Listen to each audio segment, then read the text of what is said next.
ये फ्लावर से भरा हुआ केक एक बेटी ने अपनी माँ के बर्थडे के लिए ऑर्डर किया था मुझसे। मैं एक होम बेकर हूँ और होम से ही अपने वर्क फ्रॉम होम यानी कि होम बेकरी है मेरी। तो मैं लोगों की डिमांड के हिसाब से केक बनाती हूँ, प्रीमियम क्वालिटी के इंग्रीडिएंट यूज़ करती हूँ और लोग मेरे केक से सैटिस्फाइड होते हैं। और जिन्होंने अब तक होम बेकरी से केक ऑर्डर किए हैं, उन्हें अच्छे से पता है कि उनके केक में और मार्केट के केक में क्या-क्या डिफरेंस होते हैं। और सबसे अच्छी बात तो ये होती है कि उन्हें क्या फ्लेवर चाहिए, जो फ्लेवर मार्केट में ईज़िली अवेलेबल भी नहीं होता है, वो उन्हें होम बेकरी से मिल जाता है। उनके हर टेस्ट के हिसाब से मीठा कम, ज़्यादा कम और क्रीम कम ज़्यादा सारा कुछ उनके हिसाब से उन्हें अवेलेबल हो जाता है। तो जो एक बार होम बेकरी से अपना केक ऑर्डर कर चुके हैं, वे बार-बार करते हैं, ऐसा मैं समझती हूँ।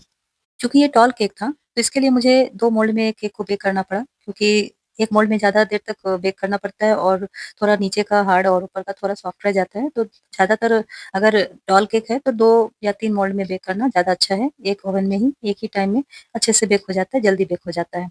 तो मैंने बेक करने के लिए डालने के साथ ही क्रीम भी व्हिप करके तैयार कर लिया था।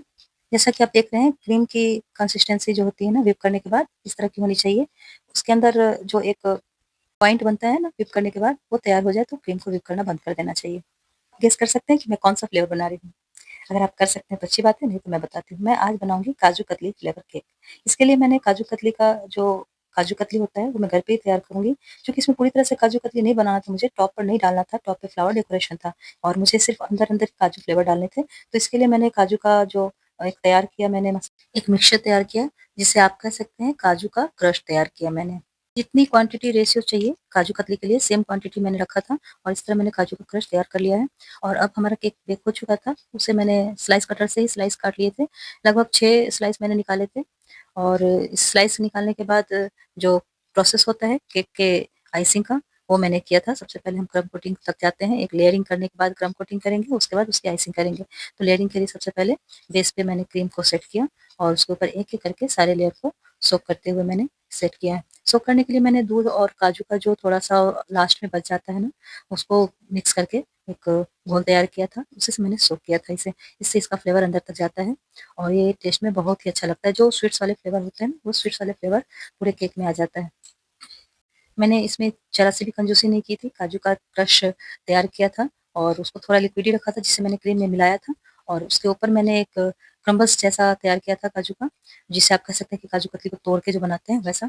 इस तरह मैंने एक-एक लेयर में ऐसे ही सेट किया है और इस तरह हमारा पूरा केक आइसिंग के लिए तैयार हो जाता है।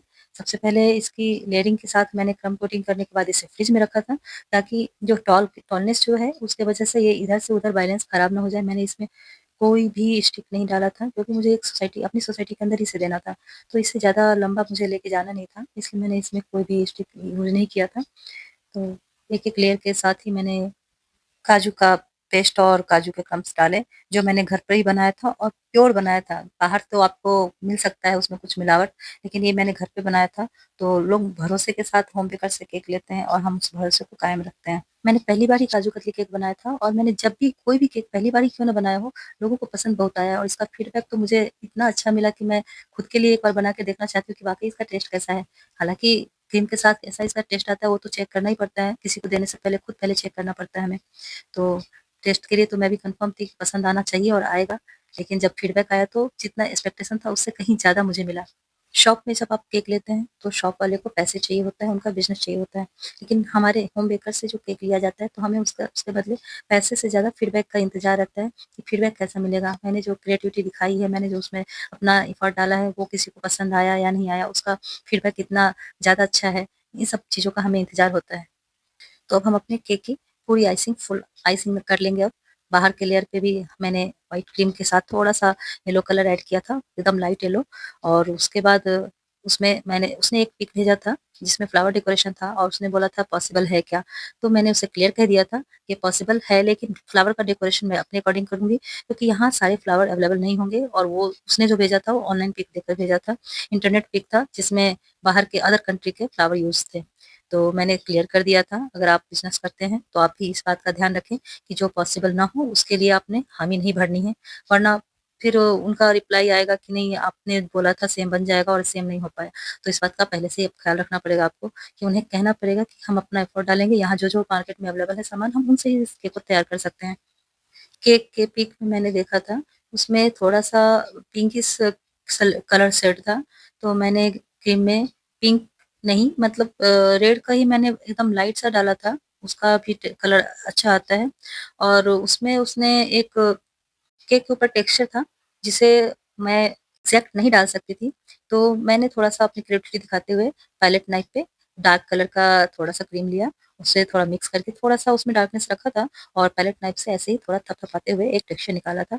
बहुत ही प्यारा लग रहा था, मतलब टेक्सचर लग रहा था कि आप जैसे मिलता-जुलता हो गया था जिससे उसने भेजा था। फिर नीचे के बॉर्डर पे जो बचे हुए थे, मतलब केक का साइज़ तो हाफ केजी के ऊपर ही टॉल केक था, लेकिन मुझे बेस देना था 1 केजी का, क्योंकि साइड-साइड से मुझे व्हाइट कलर की क्रीम के साथ उसका डेकोरेशन करना था। उससे बहुत ही प्यारा लुक आता है, अट्रैक्टिव रॉयल मतलब लुक दिखता है इसका। मतलब आप कह सकते हैं कि एक महँगा केक का लुक जो होता है ना, आप वो कह सकते हैं उसके साथ। फिर मुझे लगा नीचे में अगर थोड़ा-सा पर्ल जैसा कुछ डिज़ाइन हो तो और ज़्यादा अट्रैक्टिव लगेगा, तो मैंने छोटे से होल वाले पाइपिंग बैग के साथ थोड़ा मिक्स कलर के साथ रेड और व्हाइट को मिक्स किया हुआ, उसके साथ मैंने एक पर्ल के छोटे-छोटे दाने जैसे बॉर्डर तैयार कर लिए थे और ये देखने में बहुत ही प्यारा लग रहा था। अभी इसका डेकोरेशन बाकी था, लेकिन मुझे बहुत ही सुंदर लग रहा था पहले से ही। और अब इसके ऊपर मैंने फ्लावर डेकोरेशन स्टार्ट किए। मेरे पास कुछ फ्लावर थे और कुछ मैंने मार्केट से लिए। केक के लिए पहले से ही कुछ फ्लावर मैं पहले से रखती हूँ, ताकि एट अ टाइम मुझे भाग-दौड़ ना करनी पड़े। लेकिन फिर भी इसमें फ्लावर ज़्यादा था, तो इसके लिए मुझे एक बार मार्केट जाना ही पड़ा और जैसा पॉसिबल हो पाया, जो-जो मुझे अवेलेबल हो पाया, मैंने वो फ्लावर उसमें एडजस्ट किया और कुल मिलाकर ये ना लुक बहुत ही प्यारा लग रहा था। मतलब मुझे ऐसा लग रहा था कि ये कैसा जैसा उसे चाहिए वैसा तो नहीं है, फिर फीडबैक कैसा आएगा? लेकिन सब मिला के दिल खुश हो गया। टेस्ट से लेकर डिज़ाइन, सारे फीडबैक बहुत अच्छे आए और छोटे-छोटे लीफ थे, प्लास्टिक के ही लीफ थे, एडिबल फ्लावर नहीं थे और इसके साथ डेकोरेशन मैंने कंप्लीट कर लिया। नीचे और टॉप पे जो भी डेकोरेशन मैंने किया, आप देखिए बहुत ही प्यारा लग रहा है। लेकिन उसमें एक और ख़ासियत थी कि उसमें एक टॉपर था मॉम लिख के, जो टॉपर मैंने मार्केट में ढूँढा तो मुझे मिला नहीं। मैंने सारे डेकोरेशन तो कर लिए, पिंक कलर के पर्ल से भी डेकोरेट कर लिए, शुगर बॉल वाले पर्ल आते हैं मार्केट में। लेकिन अभी मॉम का टॉपर मैं कहाँ से अवेलेबल करूँ? तो मेरे दिमाग में एक आइडिया आया, मैंने चॉकलेट का मेरे पास क्रम्ब पड़ा हुआ था, चॉकलेट केक का ऑर्डर भी था सेम डे मेरे पास, तो उसके क्रम्ब को मैंने थोड़ा-सा फॉन्डेंट जैसा टेक्सचर मिलाया और उसके स्पेलिंग MOM लिख के मैंने मॉम तैयार किया। उसपे गोल्डन स मतलब उस पर मेरे पास गोल्डन डस्ट पड़े थे, गोल्डन पाउडर जो एडिबल होते हैं, उसपे स्प्रे किया और उसका गोल्डन कलर का उसका लुक तैयार कर दिया। और इसके साथ ही मैंने मॉम का उसके टॉपर की जगह इसे डाल दिया केक के ऊपर। बहुत ही प्यारा लग रहा था, बहुत ही अट्रैक्टिव लग रहा था। मतलब मैंने जो एक्सपेक्ट किया था कि मैं कैसा बनाऊँगी, उससे ज़्यादा अच्छा बना था। और देख के आपको कैसा लगा? प्लीज़ कमेंट करके ज़रूर बताइएगा और like and subscribe please. Thank you.